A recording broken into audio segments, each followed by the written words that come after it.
Hello everyone, welcome to on your own English learning platform English by Prince. आज हम जो है कुछ इम्पॉर्टेंट रूल्स सीखेंगे जो कि आपके रिलेटेड है मॉडल वर्ब से। ठीक है, और मैं आपको आज जो भी रूल सिखाऊंगा, अगर आप इन सारे रूल्स को ध्यान में रखते हैं तो पेपर में कभी भी मॉडल वर्ब से संबंधित कोई सवाल अगर आता है इसके इम्प्लीमेंटेशन से संबंधित, तो आपका सवाल गलत नहीं होगा। ठीक है, चलो तो फर्स्ट ऑफ ऑल मैं आपको बताता हूँ कि सबसे पहले हम लोग देखेंगे कि कौन कौन से मॉडल वर्ब्स होते हैं। जैसे आपको पता होगा, कैन हो गया, कुड हो गया, मे हो गया, माइट हो गया, must, will, shall, should, would. उसके बाद आपका है need not, dare not, used to. उसके बाद ought to है। ये जो सारे के सारे वर्ब हैं ये आपके कहलाते हैं मॉडल वर्ब्स। बात समझिएगा। टोटल जो नंबर्स होते हैं मॉडल वर्ब के, वो टोटल मॉडल वर्ब्स आपके टोटल 13 होते हैं। ठीक है, चलो अब सबसे पहली बात आपको क्या देखना है। देखो, पहली बात आपको क्या देखना है हम बताते हैं। पॉइंट नंबर ए,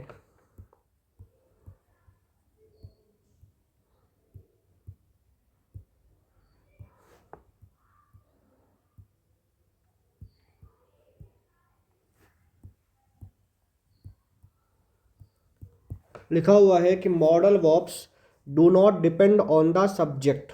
जितने भी आपके मॉडल वर्ब्स होते हैं ये आपके सब्जेक्ट पे डिपेंड नहीं करते हैं। बात समझ पा रहे हो? जैसे आपको पता है, अगर सब्जेक्ट है सिंगुलर तो आने वाला वर्ब होगा सिंगुलर। अगर आपका सब्जेक्ट है प्लूरल तो आने वाला वर्ब जो वो क्या होगा, प्लूरल होगा। ठीक है ना। अब जैसे आपको पता होगा कि अगर आप आई लगाओगे, मैंने बोल दिया आई कैन डू दिस। अब अगर आप आई के प्लेस पे ही लगाओ, चाहे दे लगाओ, चाहे शी लगाओ, कैन में कोई चेंज नहीं होगा। कैन में कोई चेंज बोलो नहीं होगा। मतलब सब्जेक्ट का नंबर या पर्सन कुछ भी हो, जो तुम्हारे मॉडल वर्ब होते हैं उसमें कोई चेंज नहीं होता। समझ पा रहे हो? आई के साथ भी कैन आएगा, ही के साथ भी कैन आएगा, दे के साथ भी कैन आएगा। ठीक है। रूल नंबर 2, रूल नंबर 2 लिखा हुआ है कि modal verbs always act as helping verb. Rule number 2 में बोला गया है कि जितने भी तुम्हारे मॉडल वर्ब होते हैं ये सारे के सारे सिर्फ जो है हेल्पिंग वर्ब की तरह काम करते हैं। समझ पाए? एग्जाम्पल के तौर पे जैसे आप आई लिखोगे तो आई के साथ क्या लगा दिया आपने, डू लगा दिया। अब यहाँ पर डू तुम्हारा बोलो क्या है, मेन वर्ब है कि नहीं है? यहाँ पर जो तुम्हारा डू है वो तुम्हारा बोलो क्या है, मेन वर्ब है। तो जितने भी आपके मॉडल वर्ब होते हैं बिना मेन वर्ब के आप उनको लिख नहीं सकते हैं, और ये मॉडल वर्ब मेन वर्ब को क्या करते हैं बोलो, हेल्प करते हैं। ठीक है। तो पहला पॉइंट आपका हो गया कि जितने भी तुम्हारे मॉडल वर्ब होते हैं ये कभी भी सब्जेक्ट पे डिपेंड नहीं करते हैं। दूसरी बात हो गया, मॉडल वर्ब हमेशा हेल्पिंग वर्ब की तरह काम करते हैं। समझ पाए ना? चल अगला रूल हमें देखना है। Modal verbs are always followed by bare infinitive. जितने भी तुम्हारे मॉडल वर्ब होते हैं इनके बाद हमेशा बेयर इन्फिनेटिव आता है। ठीक है। बेयर इन्फिनेटिव का मतलब क्या होता है? बेयर इन्फिनेटिव का मतलब होता है वर्ब का बोलो फर्स्ट फॉर्म। तो जितने भी तुम्हारे मॉडल वर्ब होते हैं, जितने भी तुम्हारे मॉडल वर्ब होते हैं, इसके बाद हमेशा हम क्या लगाते हैं बोलो, वर्ब का फर्स्ट फॉर्म। और ये स्ट्रक्चर आपका एक्टिव वॉइस का है।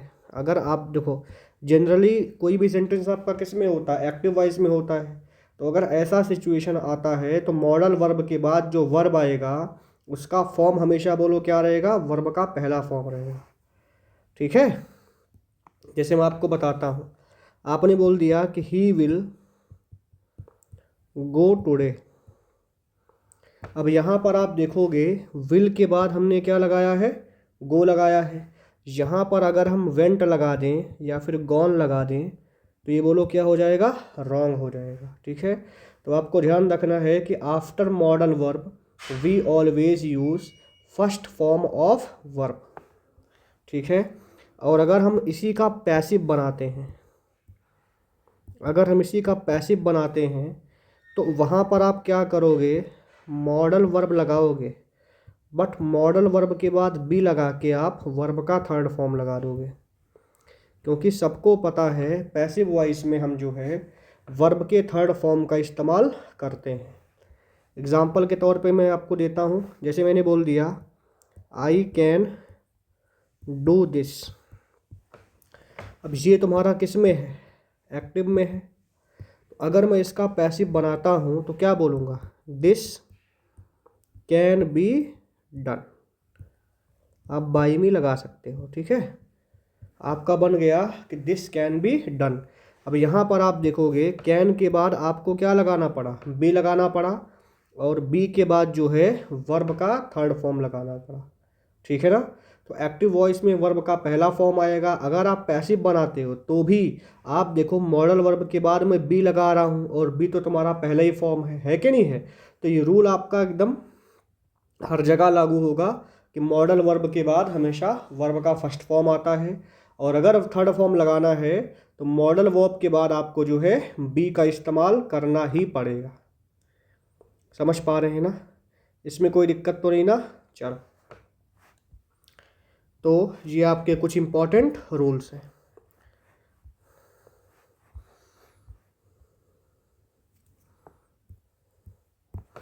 एक रूल मैं आपको और बताता हूँ रिलेटेड टू मॉडल वर्ब। जैसे आपको पता होगा कि सब्जेक्ट अगर सिंगुलर है तो वर्ब बोलो क्या आएगा, सिंगुलर आएगा। सब्जेक्ट अगर प्लूरल होता है तो वर्ब आपका बोलो क्या आएगा, प्लूरल आएगा। ये जो रूल होता है ये आपका कहाँ फॉलो होगा, ये रूल जो है वहाँ फॉलो होगा जहाँ काम तुम्हारा रियल में होता है।